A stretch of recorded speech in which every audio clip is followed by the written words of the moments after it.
Il traversait une crise financière. J'ai pris la direction des entreprises et nous avons commencé à travailler. Et en 6 mois, les entreprises ont commencé à croître énormément. Durant cette période de croissance des entreprises, aux alentours de l'an 2000, le Seigneur a parlé à ma femme et lui a dit d'aller en Israël. Et quand ma femme est venue m'en parler à propos d'Israël, je lui ai dit non. Parce que nous, d'un mois, je gérais les finances avec la bénédiction. Tout va bien pour les sociétés et les entreprises. Nous avançons sans problème.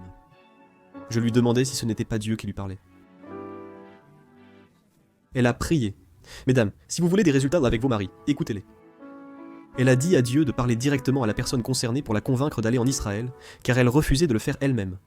Puis, elle s'est mise de côté. Elle est restée silencieuse et a remis cela au Seigneur. Et le Seigneur, évidemment, a fait tout son travail, et pendant 2 ans, le Seigneur était là. Ou est-ce que je me suis plutôt opposé au Seigneur, en lui disant non, non, non, non et non? Quand je suis arrivé et qu'on m'a donné le sèche-cheveux à utiliser, ma fierté d'entrepreneur s'est réveillée, et je me suis dit, Seigneur, c'est vraiment moi? J'étais un entrepreneur. Je me sens perdu ici, ne connaissant ni la culture, ni la langue, sans famille. Nous étions seuls, sans famille, à notre arrivée à la nation, je m'en souviens. Nous n'avions pas de congrégation. À cette époque, il était impossible de trouver une congrégation qui veuille nous accueillir, par peur qu'on soit des espions. Israël, à cette époque, il y a quelques années, c'était extrêmement difficile. Il était très difficile d'entrer avec l'évangile dans cette nation. Aujourd'hui, c'est comme d'habitude. Mais nous avons déjà appris. Le Seigneur nous a fourni des stratégies. Et pendant 4 mois, j'ai travaillé à faire le ménage. Je suis resté silencieux, un peu triste parce que j'ai dit « Seigneur, si c'est un appel, comment le reste va-t-il continuer ?» Parce qu'il m'avait retiré des affaires, il m'avait retiré des entreprises, il m'avait retiré de là où j'étais à l'aise, et il m'a dit d'aller travailler. Quand j'ai demandé au Seigneur comment il savait ce qu'il m'avait dit, il m'a répondu « Mon fils, il était sans... Et tu es en train de me remettre en question. Tu es en train de nettoyer le sol. Vous savez quoi? Je me suis tu, et quand j'ai voulu pratiquer davantage avec lui, il s'est tu. Avez-vous déjà connu ces silences de Dieu? Quand on implore Dieu de parler en répétant « Seigneur, parle-moi », mais qu'il reste silencieux. Regardez, la meilleure chose à faire, c'est simplement de rester patient. Parce qu'il est là, ce n'est pas qu'il a disparu. Il est là, il nous observe, il nous façonne, il est là. Et j'ai compris que j'étais dans un processus de Dieu. Et ce processus de Dieu a duré environ 4 mois. J'ai commencé à nettoyer, à nettoyer, à nettoyer, à nettoyer, à nettoyer. Et je suis devenu le directeur du nettoyage de l'hôtel. En bref, grâce à mon excellent nettoyage, j'ai été promu directeur et j'ai progressé. Et il y a un jour, en Israël, qui s'appelle le jour de l'expiation, le jour du pardon, le jour où tout s'arrête complètement en Israël. Impossible de prendre le bus, les transports publics ou d'utiliser l'électricité, rien du tout. Et je me souviens que ce jour-là, il y avait une benne à ordures d'environ 12 mètres. J'avais une benne à ordures d'environ 12 mètres sur 4 mètres et environ 3 mètres de haut. Et on devait appuyer sur un bouton, et ce bouton faisait descendre comme un marteau pour aplatir toutes les ordures. Ce jour-là, je ne pouvais pas le faire, car c'était le jour de l'expiation et du pardon. On ne pouvait pas utiliser l'électricité. Je ne pouvais pas appuyer sur le bouton car c'était interdit, et je n'avais pas l'électricité pour aplatir les ordures. Et c'était plein à craquer de déchets. Et j'étais le directeur du nettoyage, je devais faire quelque chose. Tous les touristes étaient là, c'était plein de déchets. Alors je n'ai rien trouvé de mieux que de monter dans la benne à ordures et de commencer à sauter dedans. J'ai sauté dans la benne à ordures et devinez ce qui m'est arrivé? J'ai ressenti de la paix. Dans cette benne à ordures. Et à ce moment-là, je me vois comme avec une sorte de caméra aérienne. Je m'observe et je suis content. Comme si de la satisfaction émanait de mon visage. Et j'ai dit, je suis dans un état de folie. Je saute dans une benne à ordures et je suis content. Vous savez que le Seigneur a rompu ce silence et m'a parlé. Savez-vous ce qu'il m'a dit? Il me dit, tu es à l'endroit où je veux que tu sois? Je lui ai dit qu'il m'encourageait vraiment. Je suis dans la poubelle, en train de sauter dedans. Le Seigneur me dit, tu es là où je veux que tu sois. Mais c'était une étape, et ça continuait. Et la suite, c'était, mais ce n'est pas là où tu vas rester. Le lendemain matin, Je prends le bus, et comme chaque matin, j'essayais de lire les petits panneaux, ces hébreux. 2 petites lignes se sont rejointes sur un panneau, et un son en est sorti. Je suis rentré chez moi chercher le livre. J'ai commencé à lire le livre, et j'ai trouvé ça étrange. J'ai dit à ma femme qu'on devrait aller au centre commercial. Nous sommes allés au centre commercial où j'ai croisé mon ancien professeur de langue. Durant les 3 mois où il n'a pas réussi à m'extirper plus qu'un shalom, et nous avons entamé une conversation. Puis, à un moment, il me dit « Que s'est-il passé? Qu'est-ce qui ne va pas chez toi ?» Et je lui demande « Mais pourquoi ?» Il me demande si j'ai l'accent de quelqu'un qui est né dans ce pays. Et là j'ai compris. Dans la poubelle, le Seigneur m'a offert la puce de la langue. Dans la poubelle, le Seigneur a enlevé l'orgueil et tout ce truc d'homme d'affaires. Et j'avais assez d'espace pour commencer à me façonner comme de l'argile dans les mains du Seigneur. Une semaine est passée, je me souviens. Le téléphone a sonné chez moi, c'était le gouvernement d'Israël. Ils m'ont dit « Nous savons, Israël sait tout. Israël sait que je suis ici. Israël sait tout. » Ces gens-là nous contrôlent énormément. Et le téléphone sonne une semaine plus tard et ils me disent « D'abord, nous avons eu peur quand nous avons su que c'était le gouvernement qui nous appelait. Vous savez pourquoi? Parce qu'il y a là-bas des organisations anti-missionnaires. Quand ils découvrent que quelqu'un est croyant, ces organisations font tout leur possible pour l'expulser du pays. De nombreux croyants ont déjà été expulsés d'Israël. Et tristement, vous savez quoi? Non, tristement. Enfin, grâce à Dieu. Il y a beaucoup de gens qui aiment Israël. Je crois que vous aimez Israël. Mais ce qui est triste, c'est qu'il y a beaucoup de gens qui donnent à Israël sans savoir où va cet argent. De nombreuses personnes font des dons pour soutenir Israël. Et beaucoup d'argent arrive en Israël et va à des organisations anti-missionnaires. Cet argent est de l'argent de croyants, que vous contribuez pour qu'ils servent à expulser des croyants du pays. Donc, c'est comme si ça marchait. C'est un peu étrange, mais c'est comme ça, c'est ce que nous devons vivre, et nous sommes reconnaissants d'être dans cette nation. Mais le point, c'est que quand le téléphone a sonné, nous étions là. On se demandait si on devait répondre ou pas. On a répondu, et ils nous ont dit « Écoutez, nous savons que vous parlez hébreu, que vous parlez espagnol, et nous voulons vous proposer un poste de travail. » Nous avons dit « D'accord, je vous écoute. » Et il me dit « Nous voulons que vous soyez interprète pour le tribunal, pour la police et pour l'armée. » J'ai vite accepté, et c'est alors que j'ai compris l'œuvre du Seigneur. Le Seigneur m'a sorti de la pauvreté et placé sur la liste pour travailler au sein du gouvernement d'Israël. En très peu de temps, nous trouvions des portes ouvertes, que le Seigneur nous donnait stratégiquement pour apporter l'évangile dans cette nation. Cela fait déjà 18 ans que je suis ici. Le Seigneur nous a permis d'accomplir des merveilles. Nous avons fondé 4 congrégations et soutenons plusieurs ministères dans le sud, la capitale du Negev. Notre congrégation utilise l'hébreu, avec des traductions en russe, anglais et espagnol. Nous avons une autre congrégation dans la région d'Ashkelon-Timona, une autre dans la région que nous ouvrons actuellement, dans la zone de Jérusalem. Nous sommes aussi à Ayodot.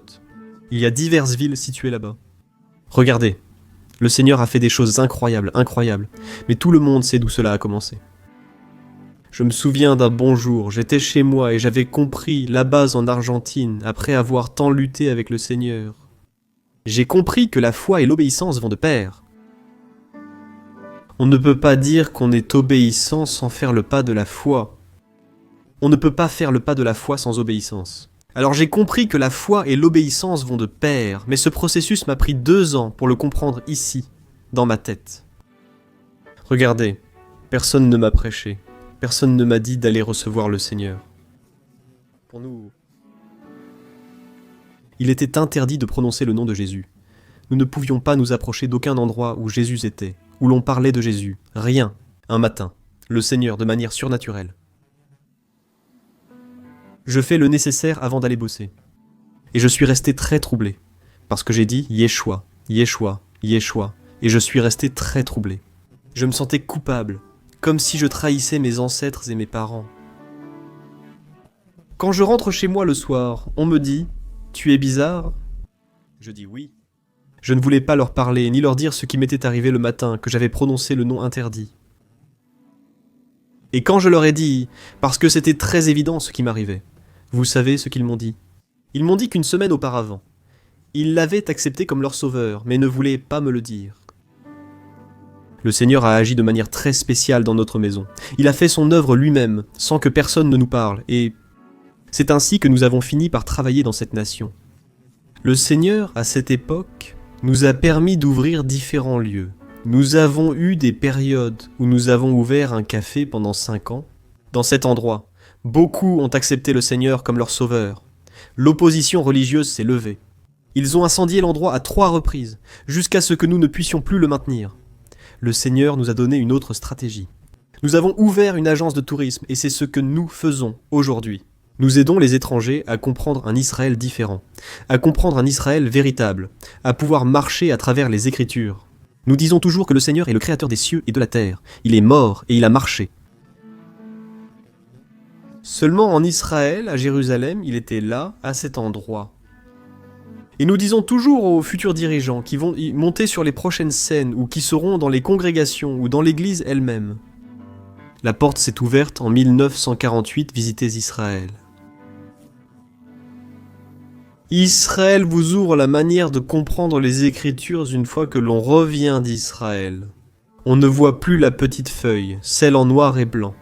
On commence à voir en 3 dimensions, parce qu'on se dit « J'étais là-bas, je connais la température, les couleurs et la distance. » On le voit géographiquement, et c'est incroyable ce que la nation d'Israël peut offrir. Rien que d'y être, de se promener. Et c'est comme entrer dans les Écritures. C'est comme marcher avec les Écritures. Et quand on vient ici, pasteur, quand vous étiez là-bas en Israël, le message change. On parle avec autorité parce qu'on dit « Je sais de quoi je parle, je ne suis pas allé sur Google pour le chercher, je sais de quoi je parle. » Alors vous êtes invités à visiter Israël. Quand vous voulez, comme je l'ai dit, nous sommes prêts là-bas. Tout à l'heure, je partageais avec un groupe de pasteurs ici au sujet des temps que vit Israël, au sujet des temps que vit l'Église. Et comme je vous l'ai dit, j'ai été très résistant à la voix du Seigneur. Pendant ces 2 années, où le Seigneur nous conduisait vers la nation d'Israël, j'ai compris que pour pouvoir être dans cette nation, le Seigneur, il m'a d'abord retiré tout ce qui concernait l'entrepreneuriat et les affaires, mais voulait que je continue dans ce domaine, mais que je les établisse avec des principes du royaume. Et c'est ce que nous avons fait là-bas dans cette nation. Nous avons commencé à travailler avec des principes du royaume, et nous avons fait énormément de choses que le Seigneur nous a permis de faire. Mais pendant tout ce processus, pendant toutes ces 18 années, j'avais une relation très proche avec mon père. Mon père était vraiment bon. Rappelez-vous, il avait son entreprise. Je l'aidais, et ça l'a affecté que je sois parti. Il était marié, mais ça l'a affecté que je sois parti. C'était comme s'il lui manquait quelque chose, et dans ce manque, il ressentait un vide. Il s'est retrouvé dans une situation où il a commencé à s'attrister, et je lui rendais visite. Mais ce n'était plus pareil. Et il est entré dans une sorte d'état dépressif, parce que les affaires ne marchaient plus comme il le voulait non plus. Et tout le reste a découlé de cela. Environ 15 ans après que je sois déjà en Israël avec ma mère, un jour elle m'appelle au téléphone et me dit « Ton père ne va pas bien ». Et je lui ai dit « Seigneur, permets-moi d'aller lui rendre visite, de prendre un avion, d'arriver là-bas en Argentine et de donner une étreinte à mon père. » Ma mère m'a dit qu'il avait eu une maladie qui ne lui laissait plus beaucoup de temps. Mais elle m'a dit « Je ne veux pas que tu viennes, car je veux que tu gardes le souvenir que tu as de lui. » Elle ne m'avait pas précisé ce qu'il avait exactement. Mais j'ai pris un avion, je suis parti pour l'Argentine. J'ai demandé où se trouvait sa chambre à l'hôpital. Je suis arrivé, et j'ai traversé quelques couloirs sombres, comme partout. J'ouvre une porte. Quand j'ouvre une porte, regardez, j'ouvre cette porte, et une odeur en sort. Vous savez quand vous mettez de la viande dans un réfrigérateur et... Il y a une coupure de courant, ou quelque chose s'est passé. Il y a une mauvaise odeur, et quand j'ouvrais la porte de cette pièce, il en sortait une mauvaise odeur. Je me suis demandé si je m'étais trompé de pièce. Et quand je regarde là sur le lit, je vois... une sorte de corps. Enfin, un corps, mais vraiment tout petit. Et c'était comme un drap qui le recouvrait. Et là, je pouvais voir le visage. Et c'était le visage de mon père, mais c'était un petit corps. Et là, j'ai compris pourquoi ma mère m'a dit « Je ne veux pas que tu le vois ». Quand je me suis approché, il ne pouvait ni parler ni me voir. Il lui manquait ses jambes, il avait le dos ouvert. Je l'ai serré dans mes bras comme j'ai pu, et il a su que j'étais là, je l'ai senti, j'ai remarqué qu'il était là. Mais je ne suis resté qu'une semaine, et en vérité, tout cela m'a choqué. Et cette semaine-là, j'ai convoqué mes frères. Nous nous sommes retrouvés là-bas la veille de mon retour en avion pour Israël. J'ai dit à mes frères de prier. Mon père ne pouvait pas parler, alors nous avons commencé à prier.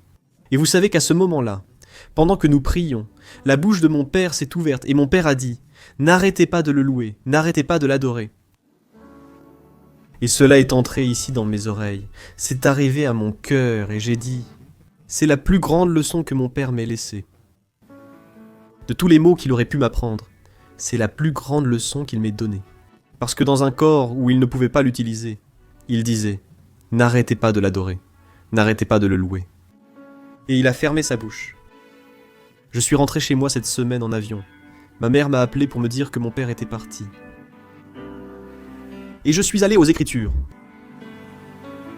J'ai alors cherché dans les Écritures les dernières paroles prononcées par Jésus.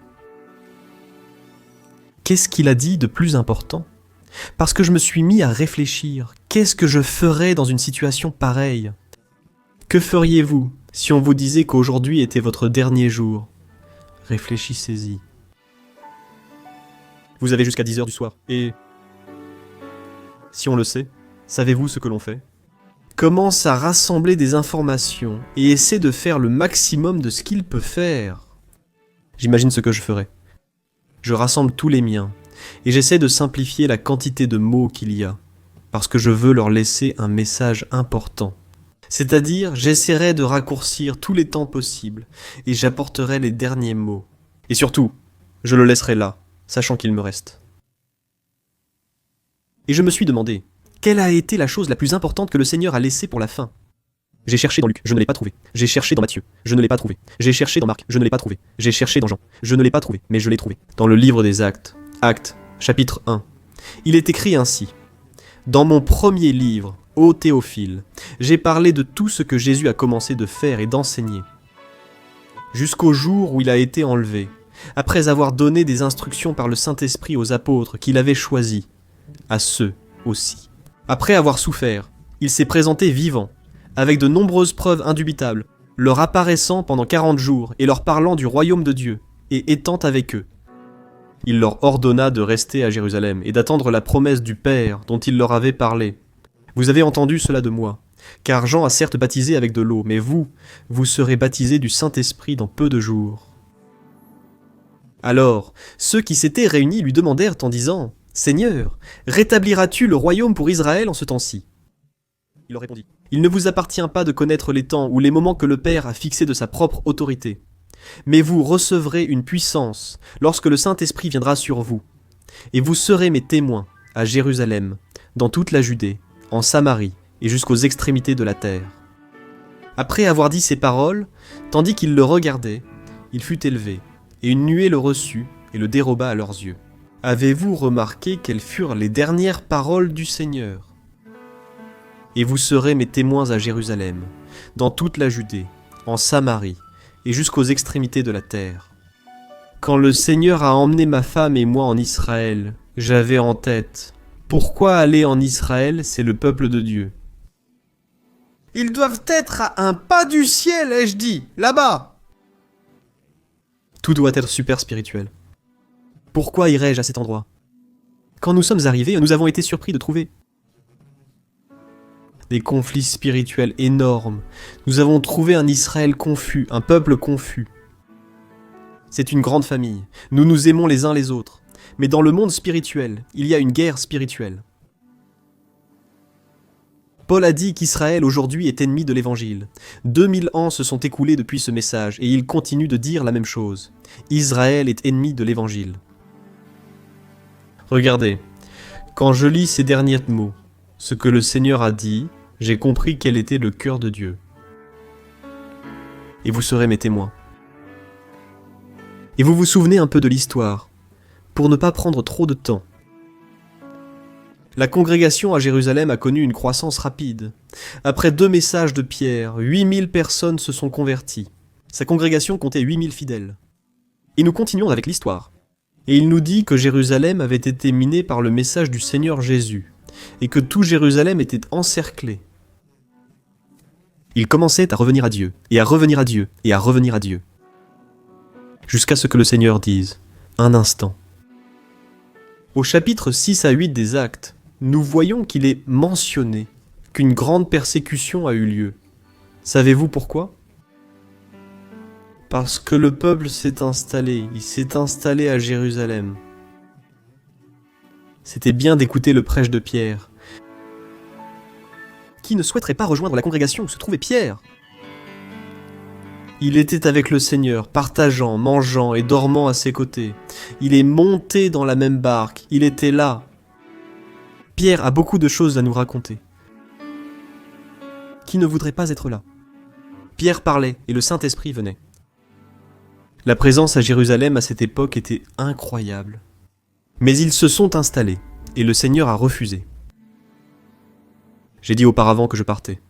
Témoins à Jérusalem, en Judée, en Samarie, et jusqu'au bout du monde. Ils sont restés à Jérusalem, et le Seigneur a déclenché la persécution. Et Actes, chapitre 8, nous dit que ce jour-là, il y eut une grande persécution à Jérusalem. Il est dit que Paul consentait à ce qui était arrivé à Étienne. Les Écritures nous disent qu'ils furent dispersés ce jour-là, mais elles ne précisent pas où. Judée et en Samarie. Incroyable, non ? Vous sortez pour moi à Jérusalem, en Judée et en Samarie. Vous vous installez à Jérusalem ? Plan B. Vous ne le faites pas. Continuez, je vais vous aider à le faire, c'est ça. Judée et Samarie. Malgré une grande persécution due à cette idée, ceux qui étaient persécutés épartaient de parler pas mal de Dieu. Au contraire, ils louaient ses merveilles. On raconte que leur arrivée dans une ville provoquait une grande joie parmi les habitants. Les boiteux marchaient, et les aveugles voyaient. De grandes choses s'étaient produites à cet endroit, dit-on. Mais il a aussi dit jusqu'aux extrémités de la terre, ce qui signifie partout dans le monde. Je demande.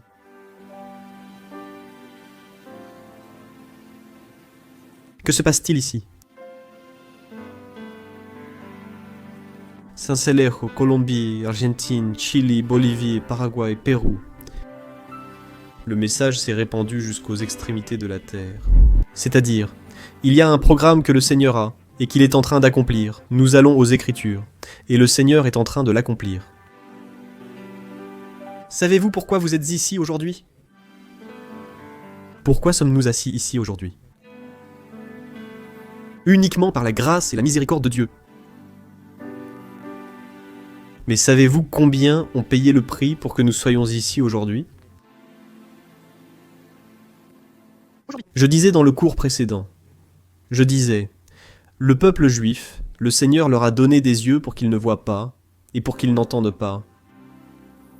Je ne sais pas si vous le savez, mais là-bas, dans la synagogue, il est interdit de lire Isaïe 53. Pourquoi ? Parce qu'ils parlent du serviteur souffrant, mais ils disent non, les chrétiens pensent que c'est le Messie, Jésus. Mais nous pouvons aussi l'interpréter comme étant notre nation, la terre d'Israël. Il a souffert de persécution. Nous avons beaucoup souffert.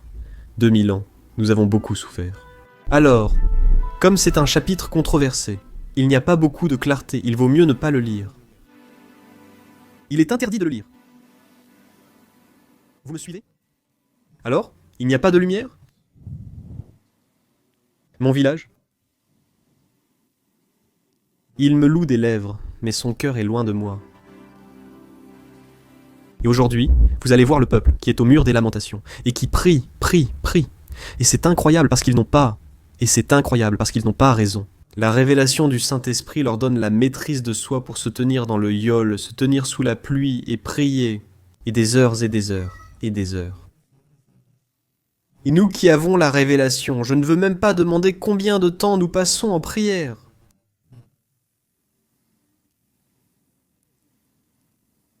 Mais imaginez ce peuple, s'il avait la révélation du Saint-Esprit, si aujourd'hui Israël est ce qu'il est. Imaginez ce que ce serait avec la révélation du Saint-Esprit. Alors, qu'a-t-il fait? Le Seigneur l'a mis en mode pause. À cause des païens. Aujourd'hui, c'est le temps de l'Église. Comme je l'ai déjà mentionné, ce n'est pas le temps d'Israël. Israël apporte des bénéfices à de nombreuses nations de la terre, dans tout ce qu'il est capable d'offrir aujourd'hui au niveau entrepreneurial. Créativité, sagesse. Ils sont généreux et excellents. Mais la partie spirituelle est loin. On peut discuter avec eux, et on peut parler pendant des heures. Mais au moment où Jésus entre en scène, la communication s'arrête. Il n'y a plus rien. Le but du Seigneur, parce que c'est votre temps. Imaginez que ceci est un théâtre et... Imaginez que ceci est un théâtre, sans vouloir abuser de votre temps. Et que... Vous venez au théâtre maintenant. Et moi, je suis le présentateur et je me présente ici et je vous dis, regardez, merci d'être venu. Aujourd'hui, nous allons avoir une pièce, et cette pièce s'appelle Israël, alors profitez-en. Nous éteignons les lumières, la pièce débute, et Israël entre en scène. Abraham, Élie, Élisée, Moïse, toute la pièce est ici sur scène. Et savez-vous ce qu'il y a en Israël?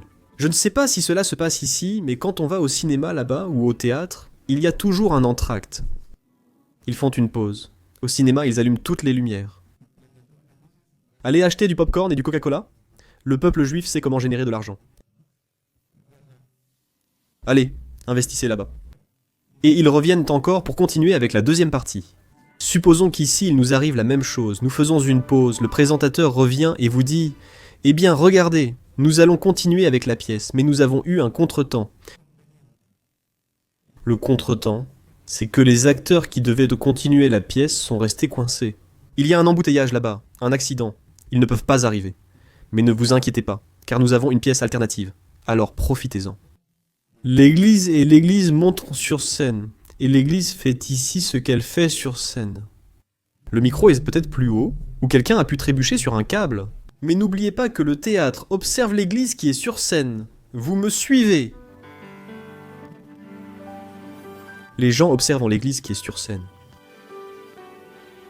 Romains, Dieu aurait-il oublié Israël? Absolument pas. Il dit, absolument pas. Dieu a un dessein pour la nation d'Israël, et Dieu n'en a pas fini avec Israël. Et ce Saint-Esprit qui a été exporté, une fois qu'il est sorti de Jérusalem, pour faire des visites dans les nations de la terre, il retournera de nouveau en Israël. L'œuvre de l'Église se termine sur scène, et là, le présentateur revient et leur dit « Vous savez quoi? Nous allons continuer la pièce parce que les acteurs sont déjà arrivés. » Et Israël revient sur scène.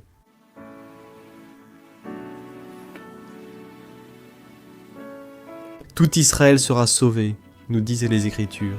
Tout Israël sera sauvé jusqu'à ce que le temps des gentils soit accompli. Jusqu'à ce que le temps des gentils soit accompli. Regardez l'Église.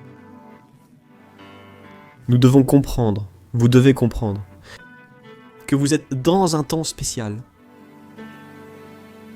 Nous sommes dans une période particulière où nous ne pouvons pas nous permettre d'avoir des sièges vides. Là dehors, la ville a besoin du Messie, que le peuple juif aspire à revoir. Si le Seigneur ouvrait exactement maintenant les yeux du peuple juif, que se passerait-il? C'est fini. Israël revient sur la scène. Mais ce que le Seigneur fait, c'est qu'il donne une chance. Et encore une chance. 24 heures de plus. 24 heures de plus. Chaque 24 heures que le Seigneur accorde, ce sont 24 heures de plus qui approchent. La venue de lui. Mais vous savez que nous venons d'Israël. Je l'ai vu, nous venons d'Israël et nous avons nos propres problèmes là-bas. Ça nous coûte? Oui, ça nous coûte. Nous entrons dans la congrégation et on nous crache dessus quand nous entrons. Un groupe de religieux nous attend dehors. Ils nous crachent dessus à l'entrée et à la sortie du service, 2 fois de suite. Nous savons déjà à quoi nous attendre. Nous ne mettons pas de masque. Nous n'avons pas besoin de nous laver le visage. Je crois qu'ici, ça n'arrive pas. Mais vous savez, j'étais dans le coin ces jours-ci et on monte dans un taxi. Et le taxi a la radio chrétienne. Le service est maintenant disponible en ligne, permettant aux gens de le regarder depuis leur domicile. Vous avez des chaînes de télévision, vous avez des radios. Vous pouvez sortir ici dans un parc, prendre un micro et dire quelque chose, et personne ne va rien vous dire. Alors je dis au Seigneur, est-ce que parfois, quand tu mets trop de choses dans une assiette, on finit par être rassasié? Parce que regardez, nous là-bas, nous n'avons pas ce que vous avez. Nous ne l'avons pas. Un matin, j'étais dans une congrégation, et je disais au Seigneur, permets-moi d'emporter juste un petit peu, 10% de ce qu'il y a ici. Que mes enfants expérimentent ce que l'on expérimente ici. Regardez l'atmosphère spirituelle que vous avez ici. Nous ne l'avons pas. Nous avons. Une fois, le Seigneur m'a dit, je veux que tu partes et que tu te mettes à prier. Et moi, j'allais dans le désert. J'habite à Berleva, une ville désertique. Pour me rendre dans le désert, il me suffit de traverser la rue. Alors dit, j'allais dans le désert pour prier et je disais, Seigneur, apporte. Apporte.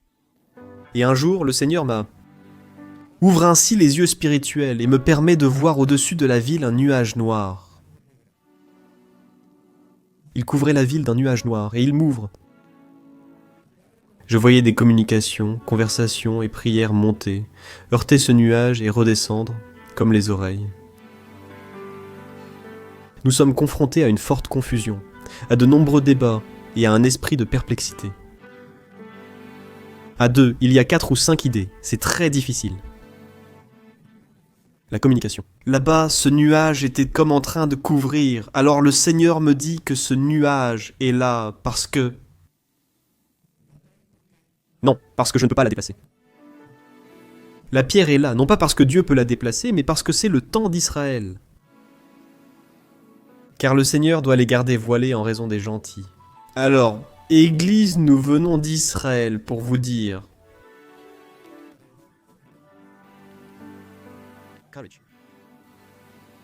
Malgré nos difficultés, nous venons vous encourager. Vous êtes sur le terrain de football. Maintenant, vous êtes sur scène. Nous attendons que vous ayez terminé. Et quand le coup de sifflet final retentira après 90 minutes, quel sera le résultat que vous nous aurez laissé?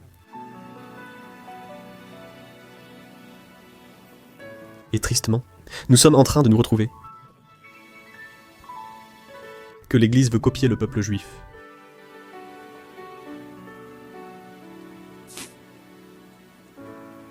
Et Paul a dit, il faut les rendre jaloux, pas les copier, les rendre jaloux, qu'ils veuillent ce que vous avez. C'est ce que vous avez.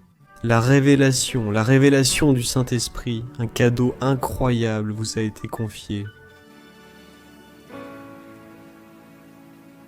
Quand je vais là-bas, au mur des lamentations, mon cœur se brise parce que je pense à tous ceux qui sont morts sans Christ. Et je dis, Seigneur, pourquoi? Pourquoi les as-tu laissés partir? Pourquoi? Le Seigneur me dit que c'est son premier-né. Mais d'imaginer cette image où il les a bandés et leur a mis un bandeau. Et je les ai laissés marcher là-bas. Et tu sais qu'ils se cognent, ils se blessent. Et pendant que le Seigneur couvre, là, celui qui est derrière, le second, mais le premier-né est bandé.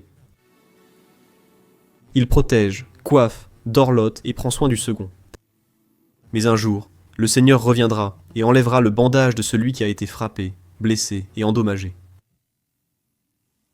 Et comme le dit Zacharie 14, ils verront celui qu'ils ont transpercé et ils pleureront amèrement, comme une mère pleure la perte de son premier-né. Quelle église? Vous êtes dans un moment clé. Clé. Vous connaissez notre histoire et ce que j'en pense. Je m'arrête là. Malheureusement, beaucoup d'entre nous sous-estiment qui nous sommes, l'identité que nous avons. Nous la sous-estimons. Quand Dieu vous envoie en mission, vous lui répondez souvent. Je n'ai pas les contacts, les noms, les prénoms, les finances, etc., malgré son ordre. Et nous venons, et nous mettons notre réalité devant le Seigneur. Les hommes de la Bible ont agi de façon similaire. Quand le Seigneur vient dire à Abraham qu'il allait avoir une multitude, sa femme ne pouvait pas avoir d'enfant. C'était déjà passé. Et je me demande, je crois qu'Abraham avait essayé de nombreuses fois avec sa femme. Et quand le Seigneur vient et lui dit « Cela, tu vas être père », qu'est-ce qu'Abraham peut dire, n'est-ce pas? C'est comme s'il avait peut-être perdu espoir. Je pense qu'il aurait pu dire « On a essayé tellement de fois. C'est impossible. Naturellement, c'est impossible. » Il lui a mis une réalité. Il lui a mis sa vérité. Et je crois que nous aussi, très souvent, nous lui mettons notre réalité. Nous lui mettons notre vérité. Mais vous savez quoi? La réalité du Seigneur diffère de la nôtre. Car, avec notre réalité, il peut la changer. En quelques secondes. Il a dit à Moïse, « Va et libère mon peuple. » Qu'a répondu Moïse, lui qui avait des difficultés à parler? Et il le mettait face à un pharaon, une autorité incroyable du Moyen-Orient. À cette époque, quelque chose de similaire s'est produit avec Gédéon. Il est dit que Gédéon était assis sous un arbre quand l'ange de l'Éternel est apparu. Vous vous souvenez qu'Israël sortait, semait et produisait beaucoup de choses, mais les ennemis venaient, volaient tout et Israël s'appauvrissait. C'est là que Gédéon, sous l'arbre, reçut la visite d'un ange lui disant d'aller délivrer son peuple. Et vous vous souvenez de ce que Gédéon lui dit? Gédéon lui demande, où est-il? Celui-là. Celui dont nos pères ont parlé. Celui qui a ouvert la mer. Où est-il? Pourquoi cela nous est-il arrivé? L'ange dit à Gédéon d'aller libérer son peuple. Et Gédéon lui répond, non. Parce que je suis le plus pauvre de Manassé. Je suis le plus jeune enfant de la famille la plus pauvre de Manassé. L'ange dit, va et sauve Israël. Gédéon a accompli un exploit remarquable. Et regardez, Église du Seigneur, ce que je veux vous dire par là, c'est que le Seigneur vous a confié un trésor incroyable. Le privilège que vous avez ici dans cette ville est incroyable. Le Seigneur vous a accordé des clés, une autorité et des choses incroyables. Le travail ici n'incombe pas seulement aux pasteurs, mais à tous. Jérusalem, Judée, Samarie et jusqu'au bout du monde. Souvenez-vous. L'Esprit Saint est ici pour vous rendre visite. C'est votre époque. N'oubliez pas de prier pour Israël.